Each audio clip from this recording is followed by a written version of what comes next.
बिस्मिल्लाहिर्रहमानिर्रहीम। अस्सलाम वालेकुम। उम्मीद है आप बिल्कुल खैरियत से होंगे। आज के लेक्चर के लिए टॉपिक हमने सेलेक्ट किया है न्यूमेरिकल प्रॉब्लम्स 14.1 टू 14.11। तो सबसे पहले न्यूमेरिकल नंबर है 14.1। स्टेटमेंट कुछ इस तरह है, a current of 3 milliampere is flowing through a wire for 1 minute. What is the charge flowing through the wire? अब इसका अगर डाटा लिखें तो करंट I की वैल्यू है 3 milli ampere, that is equal to 3 10 power minus 3 ampere. और फिर time की वैल्यू गिवन है t equal to 1 minute which is equal to 60 second. हमने कैलकुलेट करनी है चार्ज Q की वैल्यू। तो अब according to definition of current, electric current is defined as rate of flow of electric charge। तो I फिर equal आ जाएगा Q over T, और अब इसको अगर क्रॉस मल्टीप्लाई कर लें तो Q फिर इक्वल होगा I मल्टीप्लाइड बाई T। अब इस रिलेशन में अगर वैल्यूज पुट करें तो Q फिर इक्वल आ जाएगा 3 10 पावर माइनस 3 मल्टीप्लाइड बाई 60। ये वैल्यू आ जाएगी 0.18 कूलम, और जिसको हम 180 10 पावर माइनस 3 कूलम भी लिख सकते हैं। ये लास्ट में दोनों आंसर भी बिल्कुल ठीक है, सिर्फ नोटेशन में फर्क है। तो आप जिस आंसर को मर्जी लिखना चाहें वो लिख सकते हैं।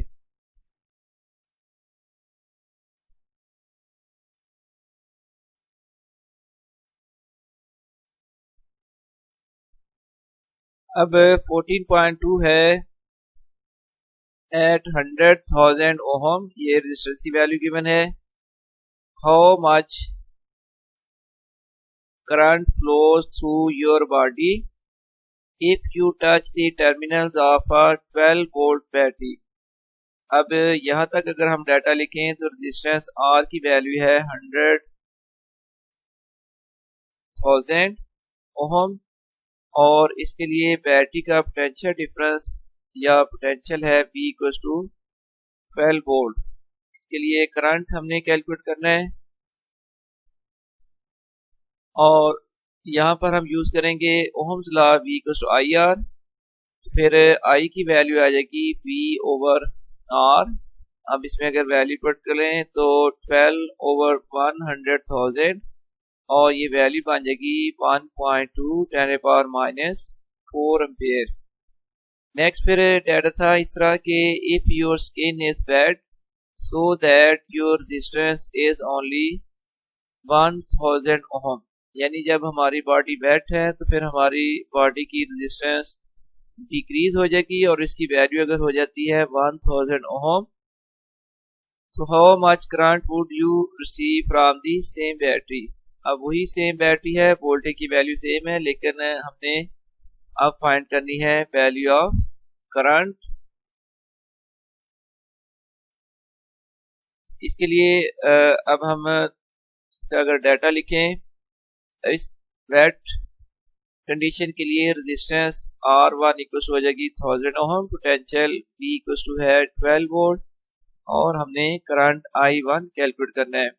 अब एक बार फिर अगर हम ओम्स लॉ यूज करें तो V equal to I1 R1। तो अब I1 की वैल्यू आ जाएगी V ओवर R1। इस रिलेशन में अगर हम वैल्यूज पुट कर लें तो 12 ओवर 1000, और डिवीजन के बाद ये वैल्यू आ जाएगी 1.2 10 पावर माइनस 2 एम्पेयर। तो वेट कंडीशन में फिर हमारी बॉडी से जो करंट फ्लो करेगा उसकी वैल्यू हो जाएगी 1.2 10 पावर माइनस 2 एम्पेयर।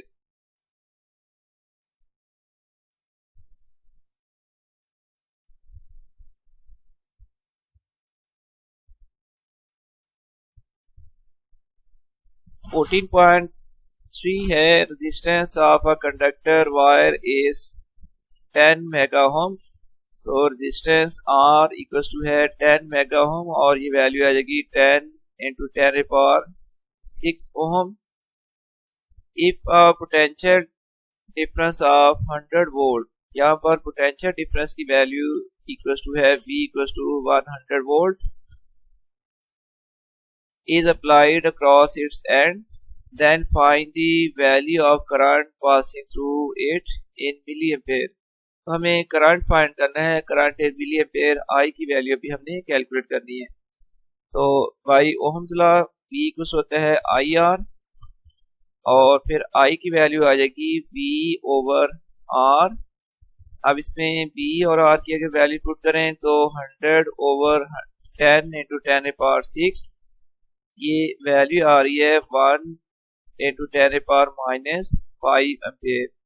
और इस वैल्यू को एम्पेयर में जो वैल्यू आई है इसको मिली एम्पेयर में कन्वर्ट करने के लिए हम इसको मल्टीप्लाई करेंगे 1000 से, क्योंकि 1 एम्पेयर इक्वल होता है 1000 मिली एम्पेयर, इसलिए एम्पेयर को मिली एम्पेयर में कन्वर्ट करने के लिए इस वैल्यू को मल्टीप्लाई किया गया है 1000 से।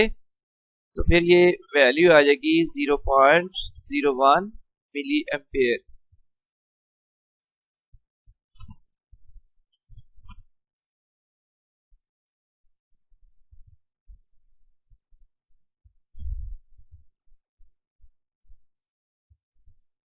(14.4) है by applying a potential difference of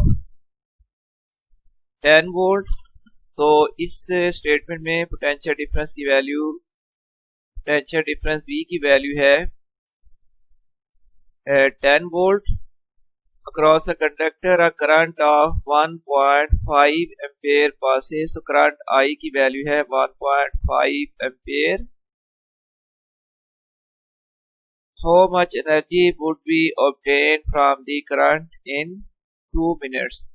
तो हमें एनर्जी कैलकुलेट करनी है जबकि टाइम गिवन था 2 मिनट्स और 2 मिनट्स इक्वल हो जाएंगे 120 सेकेंड्स। मिनट्स को सेकंड में कन्वर्ट करने के लिए हमने 2 मल्टीप्लाइड बाई किया 60, तो ये सेकंड में वैल्यू आ जाएगी 120 सेकेंड। एनर्जी E की वैल्यू हमने कैलकुलेट करनी है। तो अब एनर्जी के लिए रिलेशन होता है PIT, इसमें वैल्यूज अगर पुट करें तो 10 मल्टीप्लाइड बाई I की वैल्यू है 1.5 और टाइम T की वैल्यू है 120। तो आफ्टर मल्टीप्लिकेशन ये वैल्यू आ जाएगी 1800 जॉल। तो एनर्जी ऑब्टेन की वैल्यू यानी E की वैल्यू आ गई है 1800 जॉल इक्वल।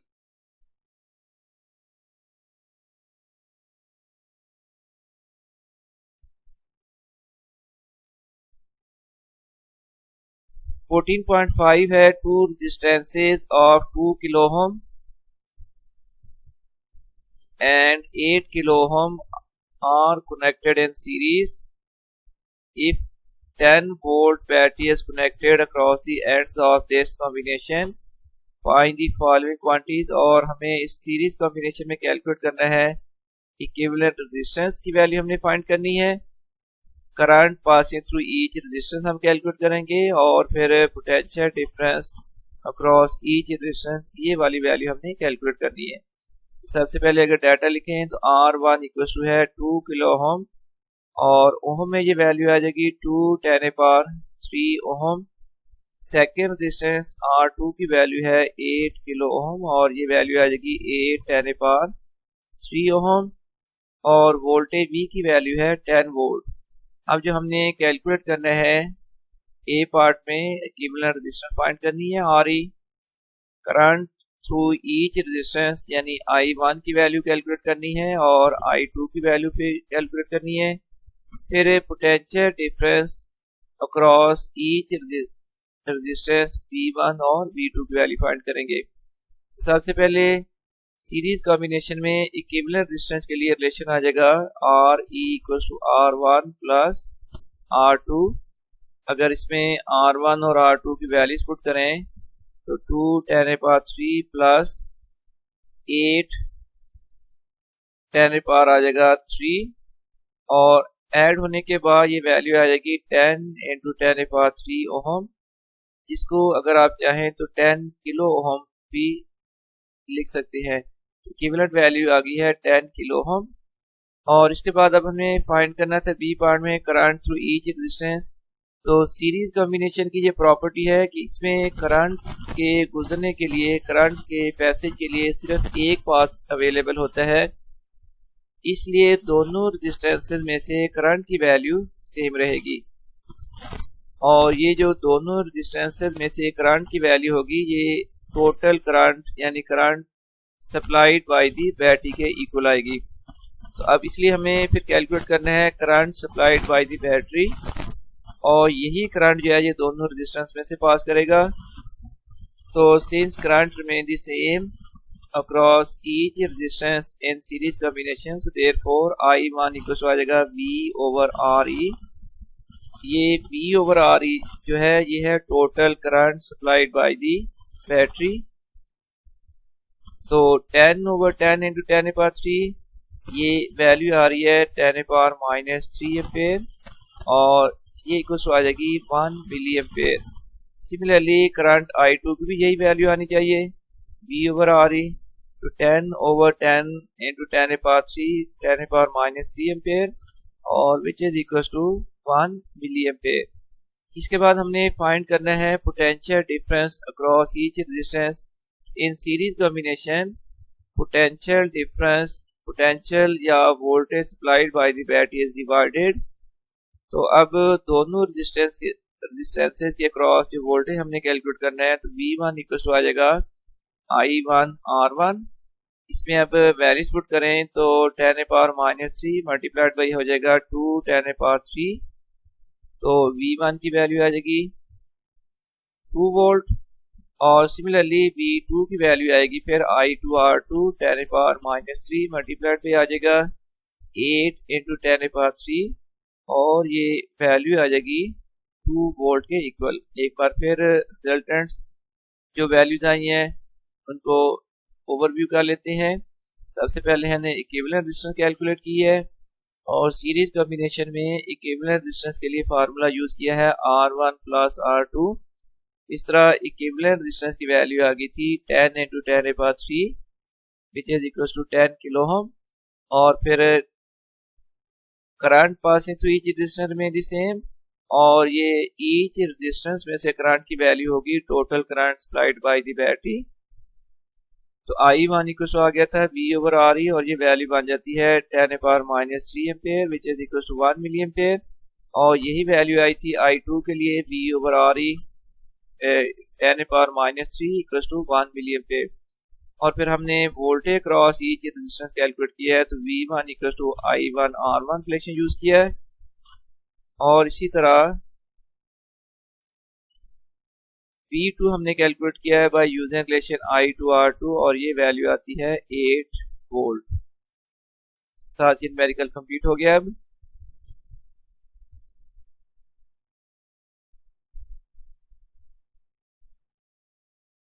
अब इसके बाद न्यूमेरिकल नंबर है 14.6 two resistances of 6 kilo ohm and 12 kilo Om.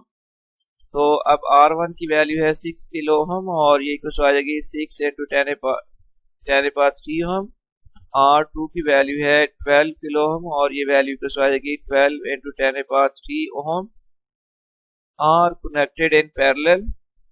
6 volt battery, screen के voltage of the battery V की वैल्यू है 6 वोल्ट, और हमें फाइंड करनी है इक्विवेलेंट रेजिस्टेंस फाइंड करनी है, current passing through each resistance, और potential difference across each resistance. ये हमने कैलकुलेशन करनी है, और यहाँ पर गिवन ये है कि ये पैरेलल कॉम्बिनेशन के अंदर रेजिस्टेंस से कनेक्ट की गई हैं।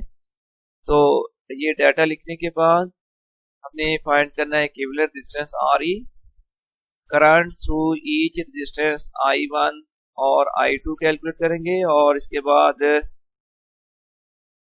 सी पार्ट में हमें फाइंड करना है potential difference across each resistance V1 और V2 की वैल्यू कैलकुलेट करनी है। सबसे पहले पैरेलल कॉम्बिनेशन के अंदर इक्विवेलेंट रेजिस्टेंस के लिए हम रिलेशन यूज करेंगे 1 over RE equal to 1 over R1 plus 1 over R2। इसमें अब वैल्यूज पुट करें तो 1 ओवर 6 इंटू 10⁻³ प्लस आ जाएगा 1/12 इंटू 10⁻³ और यहाँ पर 12 इंटू 10⁻³ जो है ये इसका एलसीएम आ गया है क्योंकि ओवर में आ रही थी वैल्यू 6 इंटू 10⁻³ और 12 इंटू 10⁻³ इन दोनों नंबर्स का एलसीएम बन जाएगा 12 इंटू 10⁻³ इस तरह फिर न्यूमरेटर में आ जाएगा 2 + 1 देन 1/r की वैल्यू आ गई है 3/12 इंटू 10⁻³ और इसके बाद 3 से अगर 12 को कैंसिल करें तो 3 4 जार होता है 12 तो इस तरह फिर 1/r की वैल्यू आ गई है 1/4 10⁻³ और अगर हमने r की वैल्यू निकालनी है तो इसके लिए बोथ साइड का रेसिप्रोकल कर लें तो देन re की वैल्यू आ जाएगी 4 10⁻³ ohm which is equal to 4 kilo ohm और बी पार्ट में हमने फाइंड करना था current passing through each resistance I1 और I2 की वैल्यू कैलकुलेट करनी है तो ये हमें मालूम है कि in parallel combination voltage across each resistor remain the same parallel combination में हर रेजिस्टेंस के क्रॉस वोल्टेज की वैल्यू सेम होगी और ये वोल्टेज ऑफ दी बैटरी के इक्वल आएगी इस तरह फिर करंट I1 इक्वल आ जाएगा V/R1 6/6 10⁻³ ये वैल्यू आ जाएगी 10⁻³ एम्पेयर जिसको आप लिख सकते हैं 1 मिली एम्पेयर और फिर I2 की वैल्यू आएगी V/R2 तो 6/12 into 10⁻³ which is equal to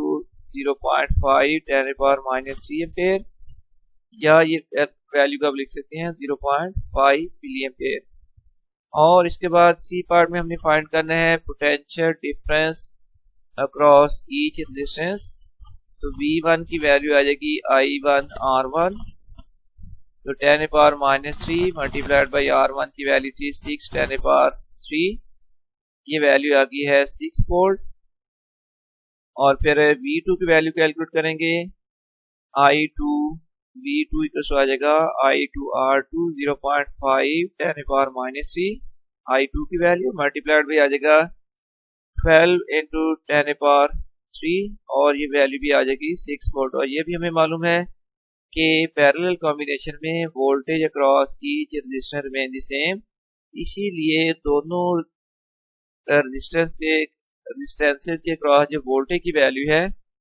वो 6 वोल्ट आई है that is equal to voltage of the battery एक बार फिर इसको देख लेते हैं न्यूमेरिकल को रिव्यू इसका कर लेते हैं हमें डाटा दिया गया था R1 6 किलो ओम R2 12 किलो ओम और हमने वोल्टेज की वैल्यू में गिवन थी 6 वोल्ट इक्विवेलेंट रेजिस्टेंस हमने फाइंड करनी थी करंट थ्रू ईच रेजिस्टेंस हमने कैलकुलेट करना था और इसके बाद हमें फाइंड करना था voltage across each resistance equivalent resistance के लिए हमने फार्मूला यूज किया है 1/R equals 1/R1 plus 1/R2 और इससे इक्विवेलेंट रेजिस्टेंस की वैल्यू आ गई थी 4 10⁻³ इसको आप लिख सकते हो 4 किलो ओम और करंट निकालने के लिए हर रेजिस्टेंस के क्रॉस जो कि वोल्टेज सेम रहता है देयरफॉर करंट I1 के लिए हमने फार्मूला यूज किया V/R1 और ये वैल्यू आ गई थी 10⁻³ ampere which is equal to 1 milli ampere और सिमिलरली I2 की वैल्यू के लिए हमने यूज किया V/R2 और इस तरह ये वैल्यू आती है 0.5 10⁻³ ampere that is equal to 0.5 milli ampere और फिर potential difference across each resistance के लिए V1 के लिए रिलेशन यूज किया गया था I1R1 ये वैल्यू 6 वोल्ट के इक्वल आ गई थी और V2 इक्वल टू I2R2 और ये वैल्यू भी वोल्टेज की 6 वोल्ट के इक्वल आ रही है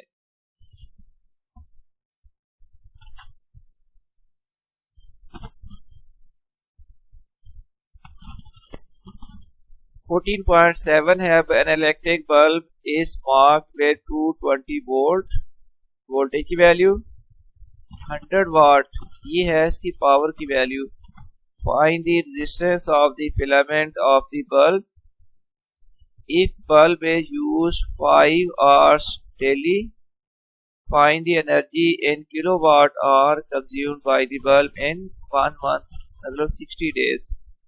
अब अगर इसका डाटा लिखें तो वोल्टेज V की वैल्यू है 220 वोल्ट और फिर पावर P की वैल्यू है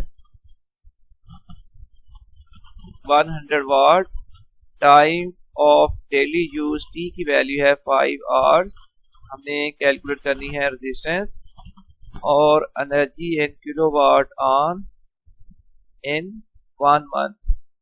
तो अब पावर का फार्मूला इक्वल होता है PI और इसके बाद पावर का दूसरा फार्मूला होता है V²/R। तो अगर क्रॉस मल्टीप्लाई कर लें या R को लेफ्ट साइड राइट साइड में ओवर में है, अगर इसको लेफ्ट साइड में लेके आए तो R इक्वल फिर आ जाएगा V²/P।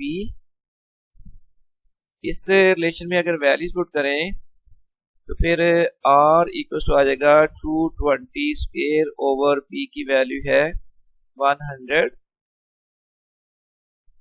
ये वैल्यू आ जाएगी 48,400/100, कैंसिल होने के बाद ये वैल्यू आ गई है 484 ओहम। R की वैल्यू कैलकुलेट होगी और इसके बाद हमने फाइंड करनी है energy in kilowatt hour in 1 month. Energy in kilowatt hour के लिए फार्मूला होता है watt multiplied by time in hours divided by 1000, और ये चूंकि हमने 30 डेज के लिए कैलकुलेट करनी है तो इसलिए लास्ट में हमने इसको 30 से मल्टीप्लाई किया है। तो power P multiplied by T multiplied by 30/1000। इस रिलेशन में आप वैल्यूज पुट करें तो 100 मल्टीप्लाइड बाय आ जाएगा 5 मल्टीप्लाइड बाय 30/1000। तो ये डिवीजन के बाद कैलकुलेशन के बाद ये वैल्यू आ जाएगी 15 किलोवाट आवर। ये न्यूमेरिकल कंप्लीट हो गया है।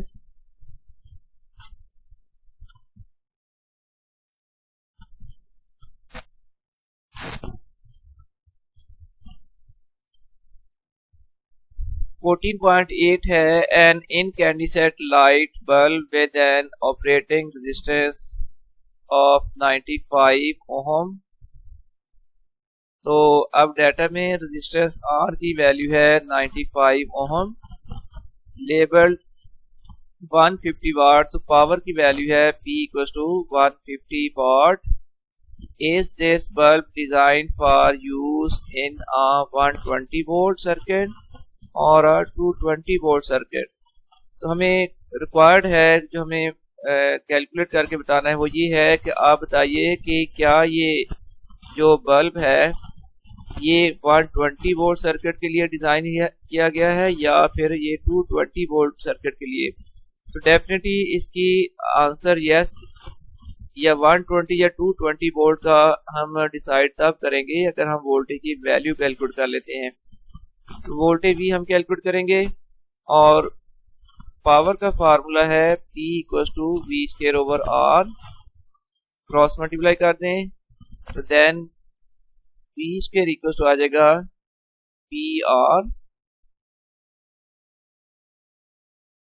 और अब P और R की वैल्यू पुट करें तो 150 मल्टीप्लाइड बाय 95, ये वैल्यू आ रही है V² आ गया 14,250। अब ये V² की वैल्यू है। फिर V की वैल्यू निकालने के लिए take square root on both sides. Square root करने के बाद V की वैल्यू आ रही है 119.37 वोल्ट और ये वैल्यू वेरी क्लोज है 120 वोल्ट के। इसलिए हम इस बेस पर ये डिसाइड कर रहे हैं कि bulb is design for 120 volt.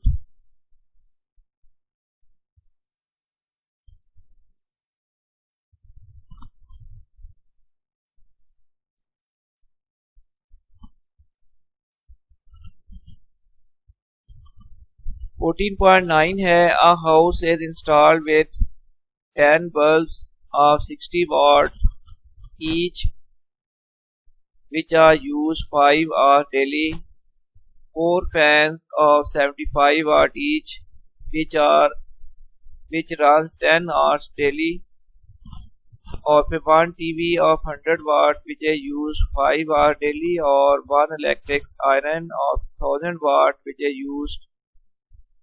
used 2 hours daily. If the cost of 1 unit of electricity is ₹4, find the monthly expenditure of electricity और 1 month कंसीडर किया जाएगा इक्वल टू 30 days. तो सबसे पहले energy in kilowatt hour for 1 month के लिए formula हो जाएगा watt multiplied by time in hours over 1000, क्योंकि जनरल फार्मूला होता है energy in kilowatt hour equal to है watt multiplied by time in hour divided by 1000. और अगर आपने ये वैल्यू 1 मंथ के लिए कैलकुलेट करनी है तो फिर इसको मजीद अपने 30 से मल्टीप्लाई कर देना है. अब तमाम अप्लायंसेस की हम एनर्जी इन किलोवाट आवर पहले फाइंड कर लेते हैं. एनर्जी कंज्यूम्ड बाय 10 बल्ब्स, तो ये 10 बल्ब्स की वजह से मल्टीप्लाइड बाई पावर हर एक की है 60 multiplied by daily time use है 5 मल्टीप्लाइड बाई 30 ओवर 1000. तो इस तरह ये वैल्यू आ रही है 9 किलोवाट आवर. और इसके बाद एनर्जी कंज्यूम्ड बाय 4 फैंस की आ जाएगी 4 multiplied by 75 multiplied by 10 hours इनका डेली टाइम है मल्टीप्लाइड बाई 30 डेज ओवर 1000. ये वैल्यू बनती है 90 किलोवाट आवर. और फिर सी पार्ट में एनर्जी कंज्यूम्ड बाय 1 टीवी आ जाएगी 1 मल्टीप्लाइड बाई 100 मल्टीप्लाइड बाई 5 और मल्टीप्लाइड बाई 30 और 1000. इस तरह ये वैल्यू आ जाएगी 15 किलोवाट आवर. और लास्ट में फिर एनर्जी कंज्यूम्ड बाय 1 आयरन आ जाएगी 1 multiplied by 1000 multiplied by 2 hour इसका डेली टाइम है मल्टीप्लाइड बाई 30 ओवर 1000. तो ये वैल्यू बनती है 60 किलोवाट आवर. तो आप जिस तरह जानते हो, आपको मालूम है कि 1 किलोवाट आवर इक्वल होता है 1 unit of electricity. So total units in 1 month बनेंगे जब हम इन तमाम यूनिट्स को ऐड कर लेंगे. तो ये आ जाएगा 90 प्लस 90 प्लस 15 प्लस 60 और ये नंबर ऑफ यूनिट्स बनेंगे 255.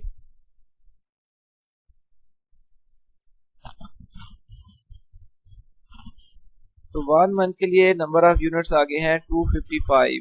और जबकि हमें यह गिवन था कि 1 यूनिट की कॉस्ट जो है वो 4 रुपीज के इक्वल है.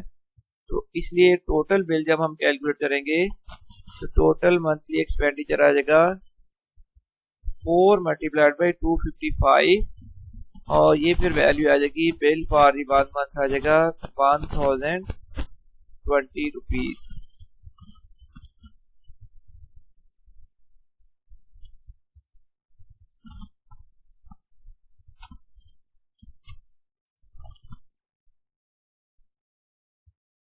न्यूमेरिकल नंबर 10 है 100 watt lamp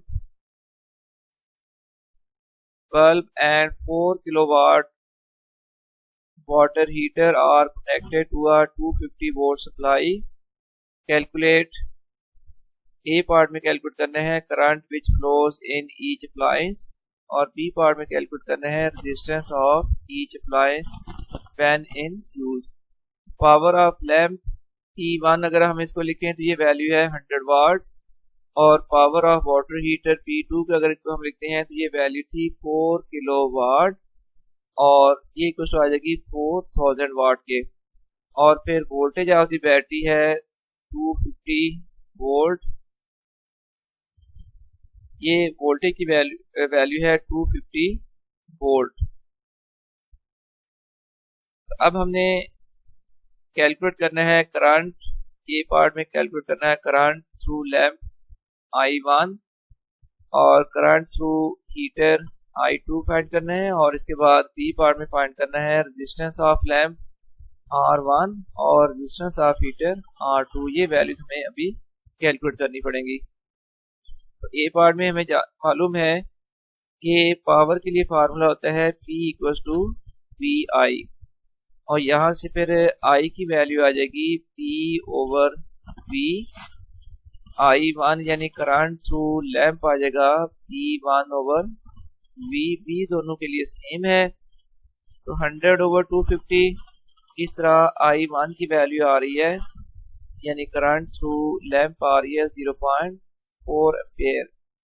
और इसके बाद करंट थ्रू हीटर ये आ जाएगा P2 ओवर B 4000 ओवर 250 और ये करंट थ्रू हीटर आ जाएगा 16 एम्पेयर।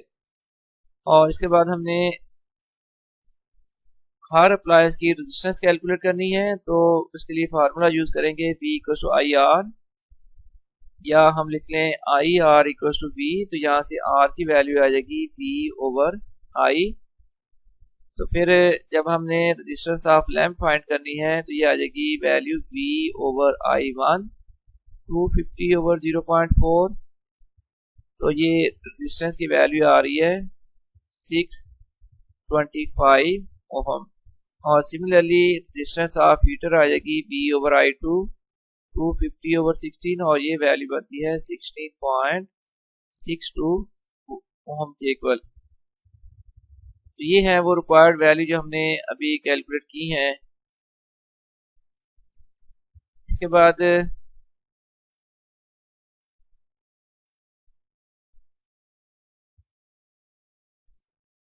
न्यूमेरिकल अब है 11।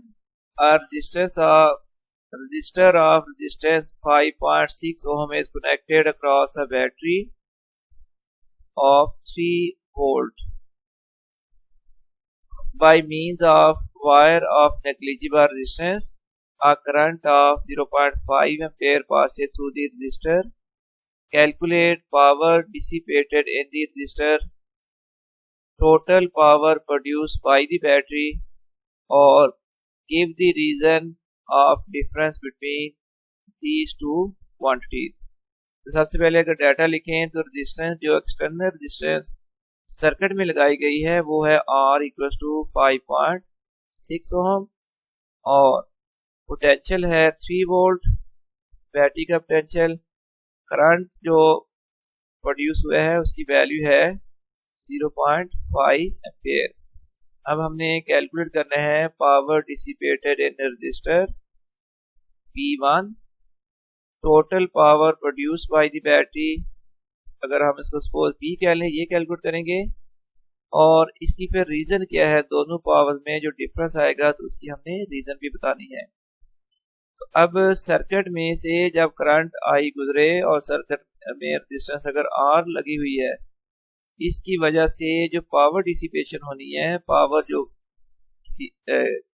डिसिपेट होगी, तो उसके लिए फार्मूला होता है आई स्क्वायर आर।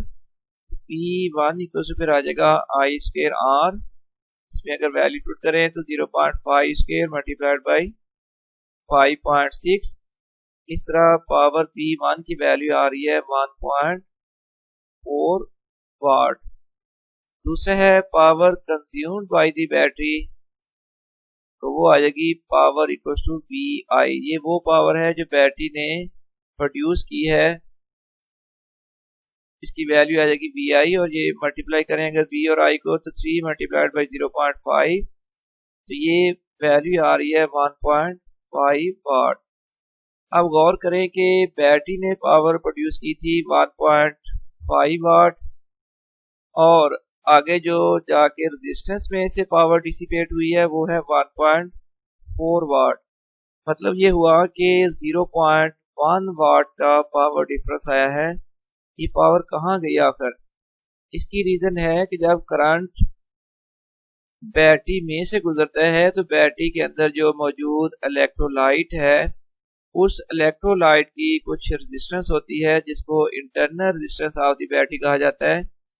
जब उस रेजिस्टेंस में से करंट गुजरा था बैटरी के अंदर से, इंटरनल जो इलेक्ट्रोलाइट है, कुछ पावर जो है वहां पर लॉस हो जाती है। तो यही इसकी रीजन है। तो some power is lost due to internal resistance of the cell. और इसके साथ ही न्यूमेरिकल कंप्लीट हो गया और आपका लेक्चर भी ये खत्म होता है। और आपके लिए बहुत सारी दुआओं के साथ अल्लाह ताला आपके लिए आसानियां पैदा फरमाए। अल्लाह हाफिज।